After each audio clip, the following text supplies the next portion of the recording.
Hello and welcome. Alicia Yusuf here, and I wanted to talk about some of the messages from the deep that we may be getting as a number of personal planets come and touch on Pluto that has just recently moved back into Aquarius. Now, these are giving you signals or insights into what the larger theme of the next 20 years will be as Pluto continues to move through Aquarius. I think it's really important this week as Pluto is, and next, as Pluto sits at this 0 degrees of Aquarius. There's something about the pure message of these first and the last degrees of a sign. The analogy that I always use is like an airport. When you first fly into a country, you get the fullness of that. If you've ever flown into another country, you'll see all the mascots, the paraphernalia, pictures of that country that just hit you in the face as you enter that space. It's this pure form that you don't see so much once you leave the airport and get in the taxi and head to the hotel. So there is this sense with this 0 degrees, this first degrees, that there's a lot of Aquarius and Pluto's time in Aquarius is being amplified or opened up wider to our face right now. So as these planets move through, it will give you some messages or some hints about just what Pluto is going to unearth, rebirth, and empower in your life over the next 20 years. So these are the three important signatures I find of Pluto. And some of how this may play out in Aquarius could involve an information revolution. For many, we're already seeing these innovations in technology and how we think, how we communicate, and how we learn and access knowledge. So, keeping your ear to the ground about any compulsions or any urges that may be coming up around subjects you're drawn to, new topics you want to learn about, or just new and interesting ways that you want to communicate. We're also seeing how, with Pluto, power and control comes into play. And so, thinking about what power does through information do others hold over you? And what are some of the ways that you can empower yourself? Perhaps through doing your own research, or perhaps through teaching yourself critical thinking so that you can claim back your power in this circumstance. Mental health, I think, is going to be a very important topic of Pluto in an air sign. Thinking about how you think and how you think affects your emotions. And just a sense of the way that, the impulsive or compulsive energy or almost obsessive energy that Pluto can bring can mean that you get stuck on topics in this fixed air sign. So thinking about why you're going down that rabbit hole and what it is about this that is causing you to go there, not seeking support if you need it. I think we'll definitely see changes to education and how, as well, power, a dispersal of power. Air signs tend to flood things out. Think about a breeze. It doesn't keep things in one place, it makes them flow. So there may be a dispersal of power of information and knowledge through better education so that the people have more power. It's not locked up as it has been for the last 15 years within these Capricornian hierarchical structures that we see in the world today. Remembering as well that Pluto at 0 degrees of Aquarius is also powerful because this is the point at which we started off the air epoch when Jupiter conjuncted Saturn back in 2020, at the end of 2020. So there was a new set of these conjunctions happening in the air sign, which means we're in an air epoch for the next approximately 180 years. So there's something very powerful at the moment about this 0 degrees of Aquarius and just what we're seeing. I mean, already in the news, we've seen a microchip being put into a brain. We've seen new information in the space race. We're also seeing dispersal of assets and wealth by wealthy people, and a lot of information around how to be more fair, how to be more humanitarian, and a lot of talk around the ethics of technology like AI. So, my invitation to you over the next week, the next 2 weeks, is to really look for the themes of power and control in the area of your chart that Aquarius sits in. So it's a brand new area. It's different to where it's been for the last 15 years. So it's a chance for you to get curious around those compulsions or those urges or even those obsessions that are just showing up now, to think, okay, where's that going to take me? Where is my delving underneath and unearthing going to? What rabbit holes is it going to help me go down? And are they healthy ones, or should I be digging somewhere else? I think as well, if you dwell on themes of empowerment for yourself, how am I more empowered? And thinking about the potentials in this house for the metaphorical potential, literally, death and rebirth that may be going on in your life too. Knowing that, that's the one constant in life is death. So thinking about where may you be having to let go of something or someone in your world so that something else can be born in its place.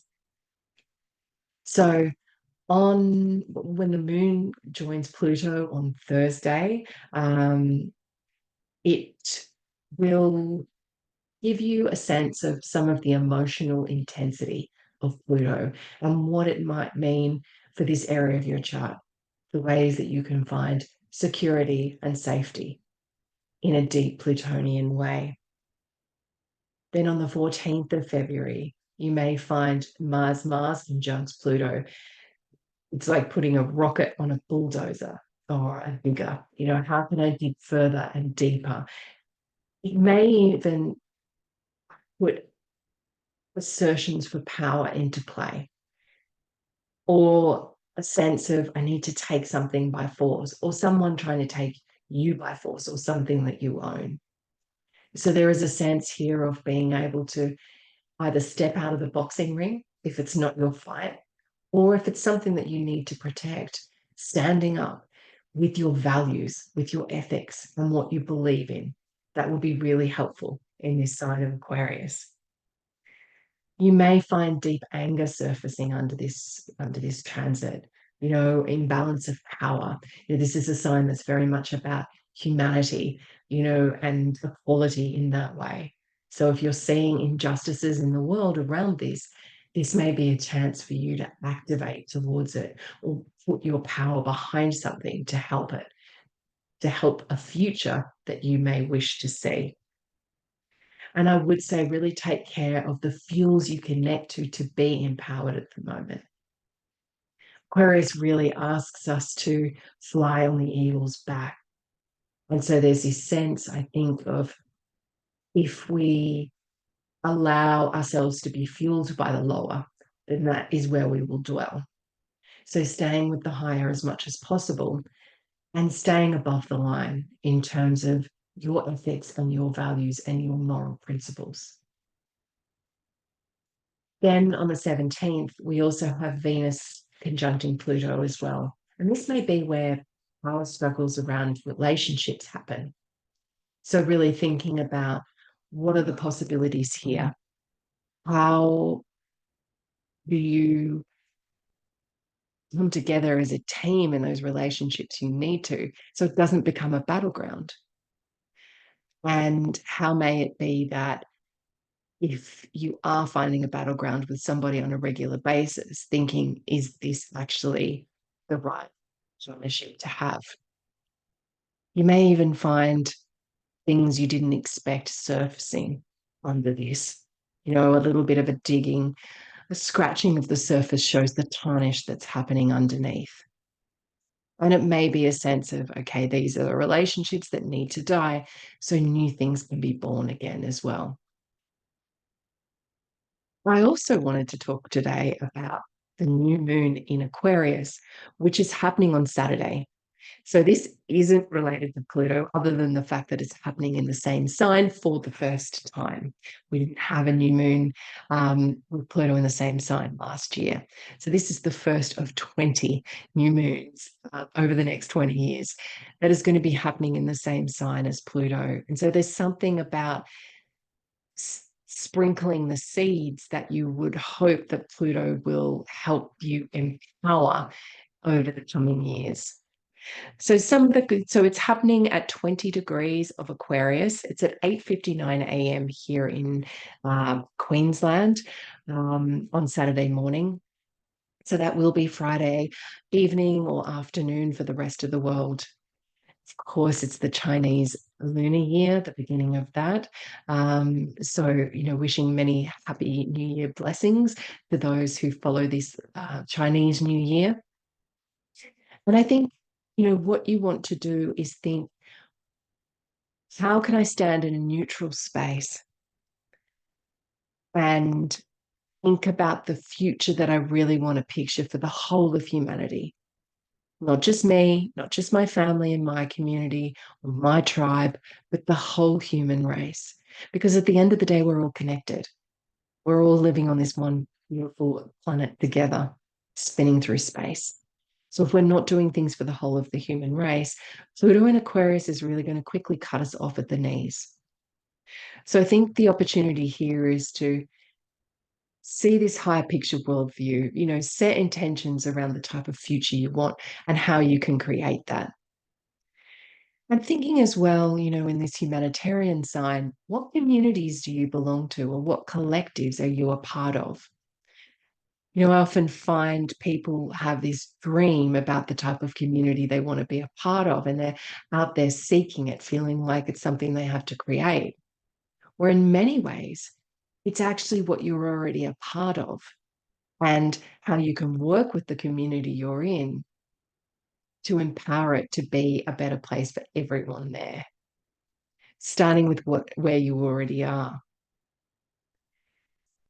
I think Aquarius is very much the sign that embraces the unknown. It loves to think about what's not been done yet, what hasn't been invented, what hasn't been thought of, and thinking outside the box. I think Pluto and Aquarius can really help us in a world today where we feel like we know everything. Google will tell us, where actually we know so little still. We hardly know anything about the human brain. We've only mapped 20% of the ocean floor. We've only been to 5% of it. We find ourselves launching off into space, and for sure that is a Pluto and Aquarius theme. But I guess there is a sense of, how can I be comfortable with what I don't know? Which is a hard ask in today's world. There's also in this is thinking about, what are some of the problems that you're facing in this area of your life, and how can you think about inventive solutions towards this? Perhaps these will be solutions that you play out over the next 20 years as Pluto travels through it. And just in general, setting intentions around thinking outside the box or thinking laterally to find solutions to problems. So enjoy your messages from the deep. Pluto is definitely an intense bedfellow, but a very cathartic one as well. If you're willing to walk through the underbelly with Pluto, there's a lot you'll learn about yourself and the world around you that I hope can help you grow and evolve and make the world a better place. Wishing you much luck in the next few weeks.